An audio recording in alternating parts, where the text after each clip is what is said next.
Muy arribeño. No te puedo creer. No me digas que llegó una nueva edición. No. ¿De qué? Dios mío, ¿cómo estás Fiat con el torito? Está ¿Qué rico. pasa, Toro? ¿Te la estás creyendo 1000? No, manteca. Cero.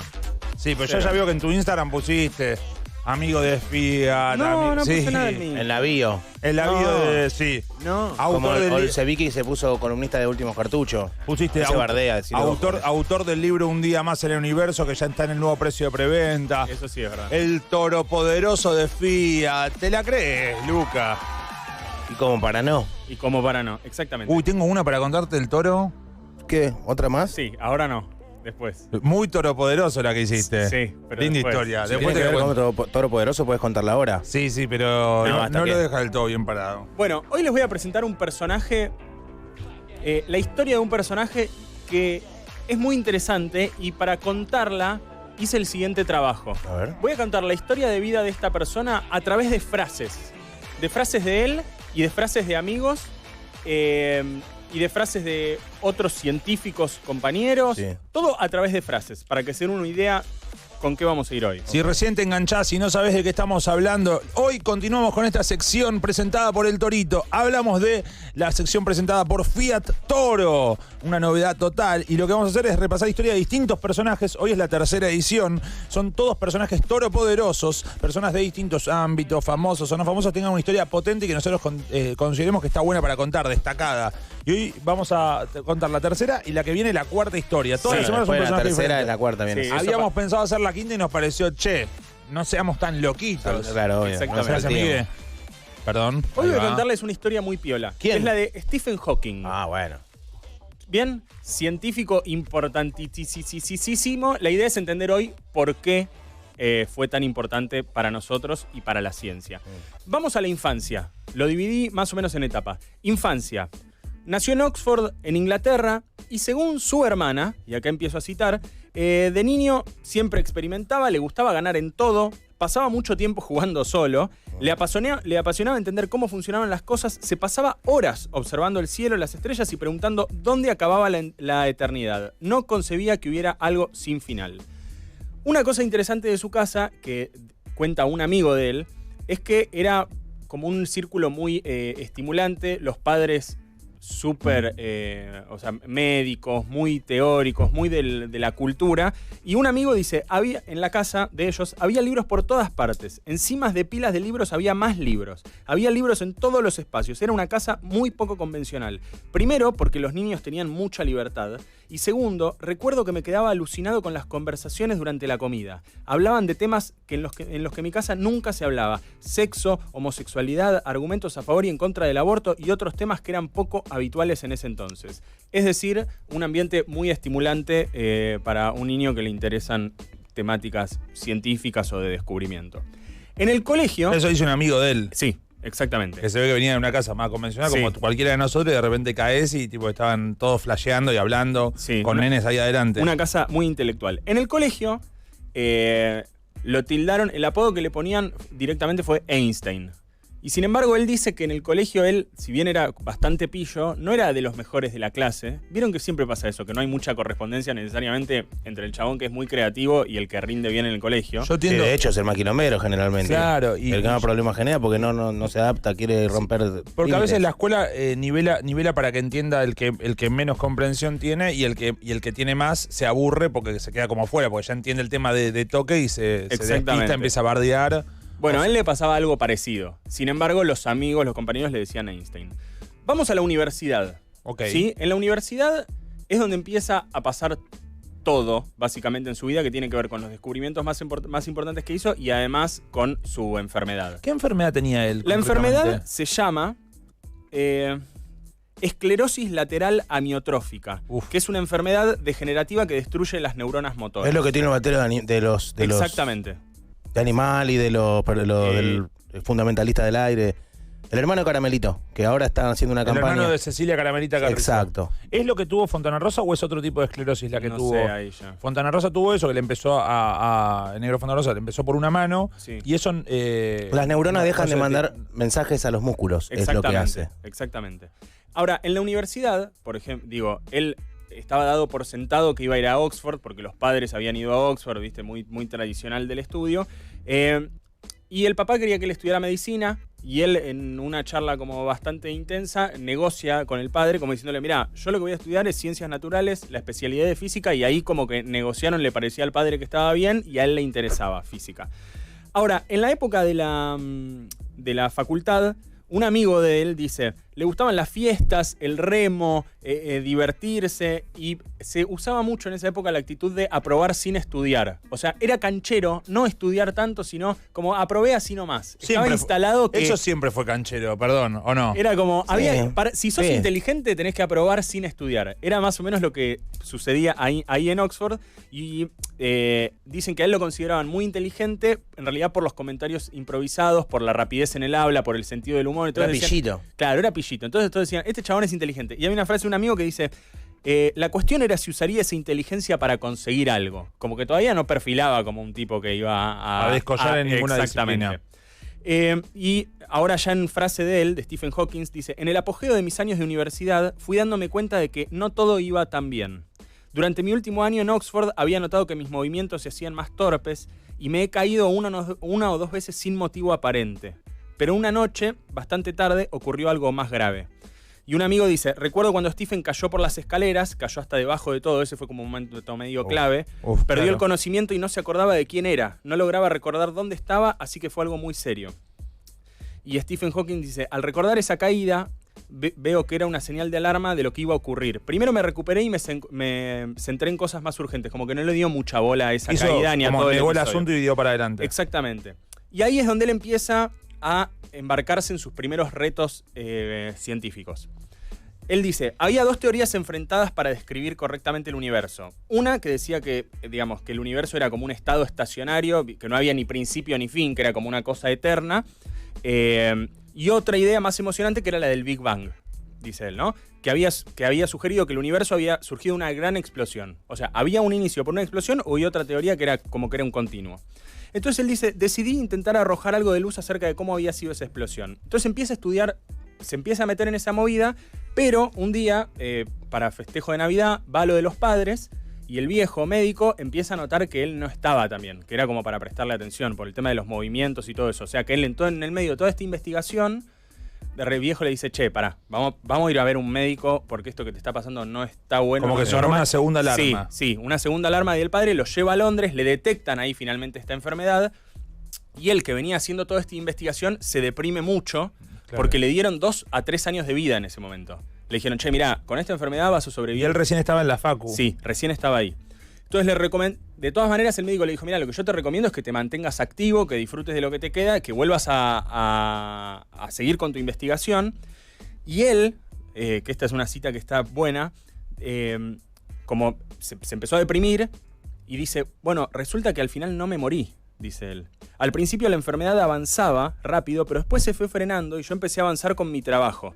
Pero lo decisivo fue enamorarme de una chica llamada Jane Wilde, que había conocido en la misma época en la que me diagnosticaron. Eso me dio razón para vivir. Enamorarme fue la motivación que necesitaba. Si me iba a casar, tenía que buscar un trabajo, y para eso tenía que terminar mi doctorado. Entonces empecé a esforzarme en el trabajo por primera vez en mi vida, y sorprendentemente descubrí que me gustaba. O sea, ese fue el motor porque el chabón dijo, me tengo que casar, como me tengo que casar, tengo que conseguir con la ella? Sí, se casaron y vivieron 30 años juntos. Pensé que le gustaba nomás. Bueno, a partir de ese momento clave, o sea, de este enamoramiento, empieza el boom de su carrera y entran los descubrimientos más grosos, que obviamente en esta columna, la parte científica se me va a escapar, voy a tratar de explicarlo muy rápidamente, pero básicamente empieza a desarrollar una teoría tras otra y el éxito empieza a ser en su vida muy rápido. Una de las cosas que hizo fue trabajar sobre la teoría de la creación del universo, del inicio del universo, de los agujeros negros. Básicamente llega él a una conclusión que es que las leyes de la naturaleza mismas te dan la data de que no se necesita un creador o un dios y que el universo empezó a existir por sí solo. Empieza a estudiar agujeros negros, todo ese papo. Ese fue como un descubrimiento que fue muy grosso. Muchos científicos empezaron, un tipo que estaba estudiando eso se le empieza a pegar a él, empiezan a publicar cosas juntos, digamos. Tiene que ver con la creación del universo. Ahí aumentó la popularidad ya un montón. Fue como el primer hit que pegó.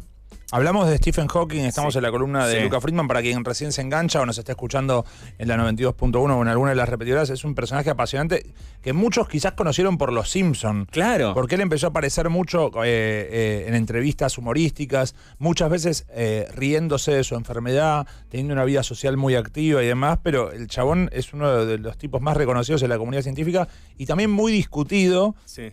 Porque sus teorías eran un poco provocadoras también. Obvio. Y en la comunidad científica por ahí se tiraban con. Sí, con pero además la argumentación. explicación de esas controversias también es que él, digamos, sus 3 logros científicos más importantes, que uno fue este primero que acabo de contar, quedan 2 que ahora los voy a describir brevemente, es que además el chabón se mandó a hablar de un montón de cosas más. O sea, más allá de las cosas que efectivamente descubrió y que fueron avances. Repulgue de empanadas. Claro. ¿Es inglés, chabón? Sí. Ahora vamos a hacer un juego con preguntas para terminar, pero digo, también fue controversial por eso, porque más allá de las cosas que investigó en las que fue un crack, se puso a hablar un poco de todo y bueno, algunos dicen, che, bueno, pará, de eso no hables. Sí, no te metan. Después, su segundo gran descubrimiento tiene que ver con los agujeros negros y una explicación de las dimensiones de los agujeros negros, que si chocan 2 agujeros negros, la única posibilidad es que aumente el tamaño, y eso llevaba al descubrimiento de otras leyes. Y el tercer descubrimiento tiene que ver con que en realidad los agujeros negros, que se pensaba que en realidad era como todo consumir data de alrededor y que todo entraba, en un momento él descubre que en realidad los agujeros negros expulsaban cosas, entonces reformuló todo de nuevo. En fin, un crack en el ámbito científico. Y una frase de él dice: después de anunciar mi teoría de la radiación, que esta es la última, y del descubrimiento de agujeros negros que explotan, recibí gran cantidad de premios internacionales. En la primavera de 1974 me admitieron en la Royal Society, una de las organizaciones científicas más prestigiosas que hay. Mi nombre estaba junto al de Isaac Newton y Charles Darwin. Un año después recibí la medalla de oro de la ciencia en manos del Papa a los 32 años. O sea, todos estos logros científicos que lo llevaron al boom fueron a esa edad. ¿Y el chabón ya ahí estaba tipo silla de rueda, toda esa movida? Bueno, ¿O todavía no? todavía, o sea, el último descubrimiento ya fue como medio complicado, ahí era todo deterioro. Y ahora es a donde quiero ir a determinadas frases con respecto a su enfermedad, porque baja una línea respecto de eso. A él, en un momento cuando se complica mucho, en realidad lo que lo salva un poco y lo vuelve a ayudar es que justo se estaba desarrollando una tecnología donde él, con los pocos movimientos que le quedaban, podía manejar una computadora para poder hablar.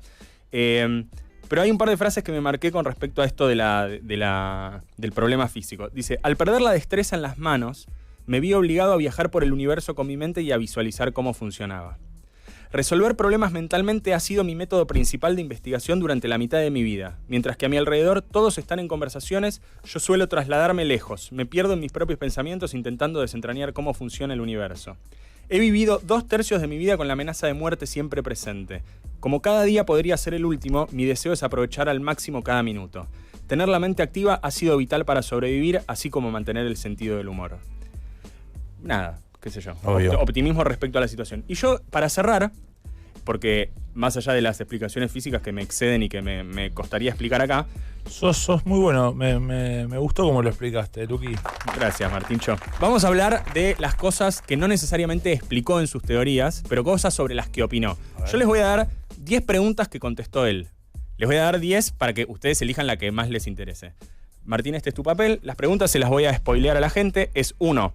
¿Va a sobrevivir la especie humana en el futuro aquí en la Tierra? 2. ¿Debemos colonizar el espacio? 3. ¿La inteligencia artificial nos superará? 4. ¿Podremos predecir el futuro? 5. ¿Hay otra vida inteligente en el universo? 6. ¿Es posible viajar en el tiempo? 7. ¿Qué hay dentro de un agujero negro? 8. ¿Cómo empezó todo? 9. ¿Existe Dios? 10. ¿Existe la vida después de la muerte? Él emitió opiniones sobre todo esto. Sí. Elijan una cada uno y yo les leo qué es lo que contestó. A ver cuál elige, que les interese, saber qué opinaba el chabón de esto. ¿Existe vida después de la muerte? A ver, ¿qué número es? La 10. Bien. Sobre eso dijo: Yo considero al cerebro como una computadora que dejará de funcionar cuando fallen sus componentes. No hay paraíso o vida después de la muerte para las computadoras que dejan de funcionar. Ese es un cuento de hadas de gente que le tiene miedo a la oscuridad. Ok. Qué capo Anthony Hopkins, Son opiniones, digo. Quizás por todo es un capo Stephen King, ¿eh? La verdad que fenómeno. Stephen Hawking, chicos. Anthony Hopkins. No, no es Anthony Hopkins. ¿No es el que le come la cabeza en la peli? No. ¿La cuchara? No. Clarice. ¿Qué pregunta le dijiste, Tincho? ¿Puedes poner una foto de Stephen Hopkins? Y una de Anthony Hopkins y una de Stephen King. Sí. Y que la Stephen gente- King es el de Misery, es el de la terror, la película, Sí. el libro de terror. ¿Sí? Bueno, después está Anthony Hopkins, que es el actor, que es el de Silencio de los Inocentes. Y Stephen Hawking, que es el que El dice... que estamos hablando. El que estamos hablando. Que es, nada que ver, es otra Sí, otra- nada otra que ver, cosa. de hecho. No sé por qué los estamos mezclando. Porque terminan como Kings. ¿Ese no es Bill Gates con un saco un tanto más no, grande? se parece, pero no. No, Ah, ok. ese es Stephen Hopkins. A ver, ¿y Anthony Hopkins cuál es? Hawking, sin la P en el medio. Hawkins. Está Mary Poppins también. Sí, Está bueno. no, pero... Buen aporte. a ver, pon una foto también de Mary Poppins. Como que, nada que ver. Quería sumar algo a la columna. Este es Anthony Hopkins. Vicky, procura Sí. que el silencio sea más importante que tus palabras. Mirá lo que es un bebé Mirá divino. lo que es ese Anthony Hopkins. Es muy bueno en Instagram, Anthony Hopkins, ¿eh? Sube Sí, fotos yo lo con una sigo. bolsa en No, el piso. y toca- ese, y- ¿eh? No, ese es No. Tom Hanks. No, y toca el Tom piano. Anthony Hopkins toca el piano. Ah, está Tom Hanks ¿Y también. Tom Hanks? ¿Quién? Ah, el de una fo- Náufrago, boludo. A ver una foto de Tom Hanks, porque me lo olvidé cómo es la cara. Es el de que hace de Woody. Todos personajes toropoderosos, ¿eh? Que la gente de Fiat lo tenga en cuenta también. Elegí ¿O tu no? pregunta, Tinchi. Mi pregunta es, mientras vemos una foto de Tom Hanks ahí en pantalla... Ah, ese era Tom Hanks. Sí. ¿Quién pensaste que era? Quique Estebanés. Sí. A ver, pon una foto de Quique. Quique Estebanés. ¿qué haces, Miguel? ¿Todo bien? Quique Estebanés. ¿Quién Como es? Quique Estebanés no está haciendo novelas, por primera vez Estebanés va a estar en una novela de Polka. Mirá si actúa increíble en la de Polka. Era la maldición de Coso. Mirá si como que es recontra versátil, lo ves en A mí me toda encanta una- igual cómo actúa, posta, ¿eh? ¿Qué? A mí me encanta cómo actúa. A ver la foto de Quique. Claro, ahí está. Es un Ken veterano, es un bebote bruto, bebote. le pagó la bebote. universidad a los que venden tintura para pelo. A los 3 hijos del chabón que vende pintura para pelo. Mirá lo que es eso. Es un Gran bebote. habitué de Dioldes, ¿eh? ¿Sí? Sí. Y mi pregunta es... A ver, ¿cuál te mientras- interesaría saber qué piensa Stephen Hawking de... Si él dice que no hay vida después de la muerte y que son cuentos de hadas, ¿es posible viajar en el tiempo? ¿Qué número es, Martín? Es la número 6. 6. Es posible viajar en el tiempo. Dice, A ver. la idea de que el espacio y el tiempo pueden curvarse es relativamente reciente. No podemos descartar... ¿Cuándo dijo que era reciente? eh, Igual en millones de años es sí, lo mismo. es reciente. No podemos descartar que viajar hacia atrás en el tiempo sea posible con nuestro entendimiento actual. Esto crearía, o sea, no descarta que sea posible, pero dice, esto crearía, sin embargo, problemas lógicos y obligará a aprobar una ley de protección de la cronología. Como diciendo, si lo logramos, vamos a tener que hacer leyes para regularlo. Flasheó igual ahí. Sí, Flasheó es igual. que flashea un montón. Estas son respuestas como más de color. Tirate una más. Una ¿Existe pregunta. Dios? La 9. Existe Dios. La 9. ¿Tiene algo que ver Stephen Hawking con Lío Pecoraro? Por el apellido, te pregunto. ¿Qué tiene que ver? El apellido. ¿Hawkins? Stephen Hawking, Lío Pecoraro. ¿Tiene algo que ver? ¿Son parientes o algo? ¿Querés que cuente a ver si con la cantidad Ah, de... ahí está Lío Pecoraro, ¿ves? Sí. ¿Tienen algo que ver o no? ¿O nada que ver? Para mí no. ¿No? No. Ok, porque el apellido suena parecido o no. Sí, obvio. Igual que Susupe. Susu Pecoraro. Susupe. ¿Existe Dios? ¿Qué dijo el guachín Dijo, somos libres de creer lo que querramos, y mi opinión es que la explicación más simple es que no hay Dios. Ok. Nadie creó el universo y nadie dirige nuestro destino. Se la juega por nada igual. Si lo desea, Medio tibio el chabón. puede decir que las leyes son obra de Dios, pero esa es es más una definición de Dios que una prueba de su existencia. Bien. ¿Se trabó él hablando? No, opinando? ese fui yo. Él en general no se traba porque Él hablaba es como- con una maquinita. Sí, con una compu. O una compu. Sí. Miguel también hablaba con una compu. O sea, hacía gestos y esos gestos podía ir eligiendo las palabras. Me encanta. Con un predictivo. La gente de Fiat tenía para elegir cualquier cosa. Podía elegir a Miguel Granados, a Victoria Garabal, a mí, que la estoy rompiendo, o al Torito Viril. Y dijo, nosotros somos Fiat Toro, vamos con el Torito. Y esta fue la sección Toro Poderosos. La semana que viene un nuevo personaje. Son las 14:05. Ya llega, ya viene Lucas Sativa. I got a condo in Manhattan. Baby girl, what's happening? You and your ass invited. So gonna get to clapping. Go pop a phone,